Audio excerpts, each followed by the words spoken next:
अस्सलामुअलैकुम, मेरे नाम जी गुलाम फातिमा, मैं बेवा औरत हाँ।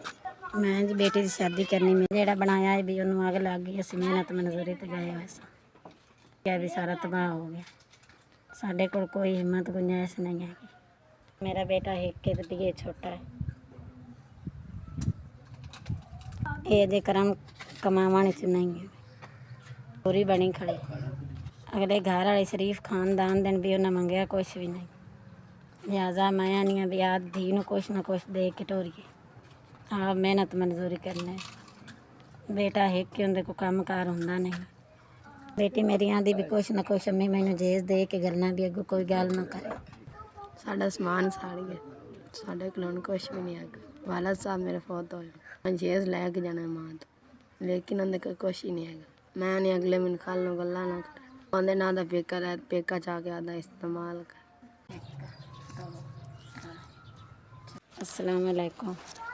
SVS ਤੁਹਾਡਾ ਘੱਲਿਆ ਹੋਇਆ 20,000 ਰੁਪਇਆ ਬੱਚੀ ਦੇ ਜੇਜ਼ ਵਾਸਤੇ ਮੈਨੂੰ ਮਿਲ ਗਿਆ।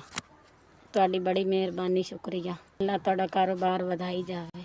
ਇਸੇ ਤਰ੍ਹਾਂ ਲੋਕਾਂ ਨਾਲ ਤਾਮਨ ਕੀਤਾ ਕਰੋ। ਖਾਣਾ ਦੇਵੇ ਤਾਂ ਅੱਲਾ ਤੁਹਾਨੂੰ ਤੰਦਰੁਸਤੀ ਦੇਵੇ। ਮੈਂ ਹੁਣ ਕੋਈ ਆਦ ਬੱਚੀ ਦਾ ਸਮਾਨ ਲਈ ਸਾਂ, ਤੁਹਾਨੂੰ ਦੁਆਵਾਂ ਦੇਸਾਂ। ਬੱਚੀ ਵੀ ਦੇਸੀ, ਮੈਂ ਵੀ ਦਿੰਦੀ ਪਈ ਕਰਾਵੇ, ਖਾਣਾ ਦੇਵੇ, ਉਮਰਾ ਕਰਾਵੇ। ਤੈਨੂੰ ਤੁਹਾਡਾ 20,000 ਘੱਲਿਆ ਹੋਇਆ ਮੈਨੂੰ ਮਿਲ ਗਿਆ, ਤੁਹਾਡਾ ਸ਼ੁਕਰੀਆ।